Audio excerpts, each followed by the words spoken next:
What makes a person and gives them their drive? Is it their soul, their heart, or their mind? What heals a person in times of strife? Is it friends, a family, or maybe a knife? Smoke a lot of, I understand, man. With all the choices to be made, how does someone say that this is my path? Is it their intelligence, their love, or their need to find some warm water and take a bath? What makes a man? His swag, his stamina, or his grand master plan? What makes a woman? Her curves, her words, or her love that could fuel 1,000 worlds? I've always wanted to know why people do what they do, or think why they think. Why does anybody anything? And I told her, Mom, I want to be white. And she said, what? It might be as easy as 1, 2, 3 or ABC, but when you consider that numbers go on for infinity and letters ain't no good unless you can read, how then do we begin to describe what makes you and what makes me? I think most people take it for granted that happiness and success is getting what they want. I really think I want to be in like the gang task or something like that. That shit upsets me. These kids are blue and red and black and all that bullshit. All these colors. And you got George Zimmerman still driving around free and shit. But you want to kill a nigga for wearing a red flag. To either be a because of motive or an in order to motive. He or she does this because of that. I had some bad experiences with some cops that didn't uphold my rights. Or the person did this in order to achieve something. Well, my master's degree was in clinical psychology, into understanding human behavior and trying to make what can create social change. Either way, whether it's because of or in order to, I think in the end what you're looking at the center of why a person does what they do, what you're looking at is value. I think best practice of my psychology in the bookstore. So I can learn the laws myself, learn all my rights. So I can really talk some shit. Humanism is a school of psychology that came in the 1950s, headed by Abraham Maslow, who developed a hierarchy of needs that focuses on the physical and mental necessities for full human development and for a better diagnosis of mental ailments. With humanism, it focuses on the whole entire person. I have not graduated. You know, I had a good job and I had children. No, marriage is not allowed. I wanted them to get theirs. I made sure they got theirs. And then I went back to get mine. When you look at the pyramid, the very bottom tier looks at biological needs such as your need for food, sleep, water. So if that tier is not met, the tier above that is safety. You won't be worrying about, whether or not you're safe if you're hungry and if you're sleepy. The same can be said for all levels. One would not feel esteemed if they didn't even feel loved. Likewise, it's believed that education provides a stable living, knowing that a person's environment is safe and that they have access to any and all resources. And y'all got kids? No, thank the Lord. It's like, we grew up around her.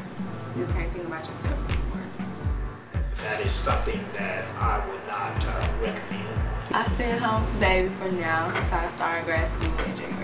Married. Futures. Yeah, about 8 years. 65, something like that. Like, they love us. Our fans are finna sustain us, right? My father used to build a lot. And he used to buy houses and renovate them and things. And I learned how to build. And I got my license as a general contractor. So I build houses. Performing. When you perform as a musician, your raw talent, you are exposed like a raw nerve. If you jack it, you jacked it. If you did good, you did good. If you was mediocre, you was mediocre. We want to be great. Just trying to improve and something, get something accomplished in each day. At least something, no matter how small or how big it is. At least something. Just knowing that you have a healthy mind about who you are.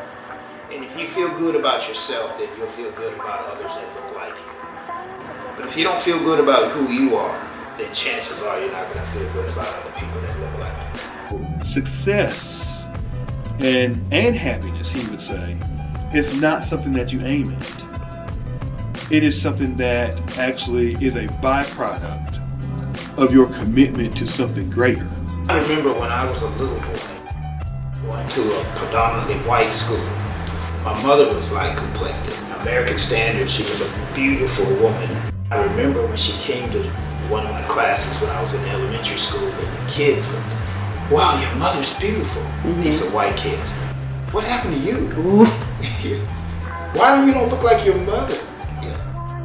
It's the whole purpose of mental health centers. It's not designed to promote wellness. It's mostly designed as a treatment facility. Happiness and success are not something that you aim at. But this language of pursuit, when we think about this phrase, life, liberty, and the pursuit of happiness, would seem to be, it is something that you aim at. Esteem also involves having goals and aspirations and the ability to achieve them. Having unrealistic goals can make a person question their motives. And seeing things from a white perspective. When I'm watching TV, all the great cowboys were white. When I went to church, the angels and Jesus, and everybody's white. And I went to school and opened up a textbook. Everybody that was about anything was white. These pictures have been painted, and they're taken for granted unconsciously as things that would make us happy. So quite naturally, that had a psychological effect on me, you know. Well, the idea is that treatment will get you better. I feel like you can do better by preventing something from happening instead of trying to treat something that already happened. My mother caught me washing my face a little too regular in the middle of the day, and she asked me, "What are you doing?" And I told her, "Mom, I want to be white." And she said, "What?"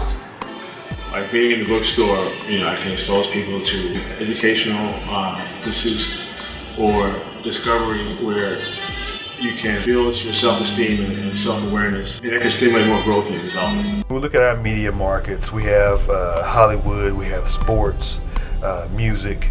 All of these are markets in which we look at people and we see them and we understand them to be successful. But wants have already sort of been shaped by those same media markets.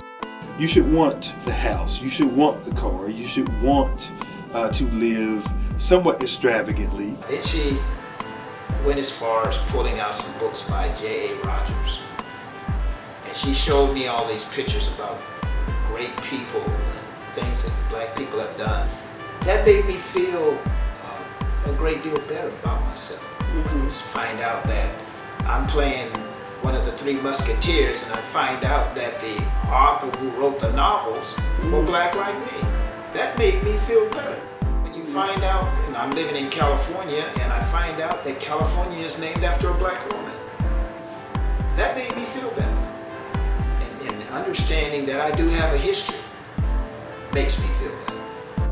What I do appreciate about Maslow is that his self-actualization doesn't have a definitive definition of what makes success. He's just looking at the person's idea of what success is. So if a person moves through that tier and they happen to be a blue-collar worker versus a white-collar worker, it doesn't necessarily mean they aren't self-actualized just because of their occupation. You have to be about what you're about. If you love something, you have to do that. If you don't do that, you'll be unhappy and you'll have nobody to blame but yourself. I know that sometimes I do stupid things, do things I know I shouldn't do, and I still do it. If I can get that under control, I think I'll be pretty good. Get that self-control. Rather than focusing on my emotional state, that is to say, feeling good, I would have to look at the trail of what I've committed myself to. We keep doing what we're doing and putting our heart into what we do and keep getting better, then nothing is unstoppable. I learned, stick to it, hard work. It's not because I want to, but it's because I have to. I mean, I don't regret it. There's one thing we have in common, and that is we've all been educated by the very people who have written us out of our own history.